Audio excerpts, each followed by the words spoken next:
আসসালামু আলাইকুম, কেমন আছেন সবাই?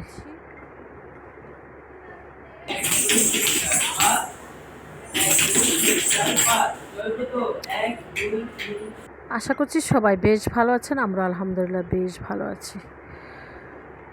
আজকে অনেক মনে কষ্ট নিয়ে একটা ব্লগ ভিডিও নিয়ে চলে আসছি। আশা করছি আজকে ব্লগ ভিডিওটা আপনাদের কাছে বেশ ভালো লাগবে। যাই হোক, এখানে আম কেটে বেছে নিয়েছি, নিয়ে এগুলো রোদ্রে শুকাতে দিয়েছি। আচার বানাবো ইনশাল্লাহ। আচার বানাবো, তার জন্য এখানে আমি লবণ, হলুদ, মরিচ মাখিয়ে ঝুঁকিয়ে আমগুলোকে আমি রোদে শুকাতে দিয়েছি। রোদে যখন শুকাবে তখন আচারটা বানাবো।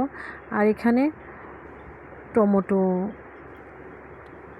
টমেটোগুলোকে আমি বেছে রেখে দিচ্ছি। এখানে রেখে তারপরে কি করব সেটা আমি আপনাদের সাথে শেয়ার করব।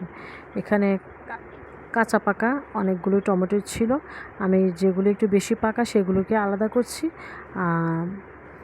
যাই হোক, আর দুপুরবেলা খাওয়া দাওয়া শেষে বিকেলবেলা এখানে বাচ্চাদের জন্য একটা পিৎজা বানিয়েছিলাম।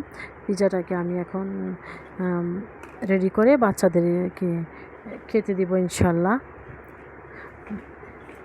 পিৎজাটা খুবই সুন্দর হয়েছিল, খেতেও ভীষণ ভালো হয়েছে। যাই হোক, এখন আমি সার্ভিং ডিশে উঠিয়ে রেখেছি। এখন পিৎজাটাকে আমি কেটে বাচ্চাদেরকে দিয়ে দিব। আশা করছি আজকেও আমার এই ব্লগ ভিডিওটা আপনাদের কাছে ভালো লাগবে। যাই হোক, এখন আমি এই তো পিৎজাটাকে আমি কেটে নিচ্ছি। কেটে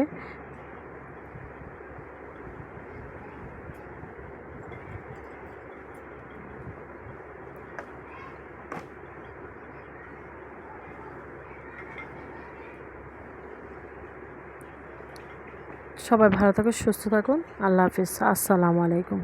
আজ এখানে বিদায় নিচ্ছি।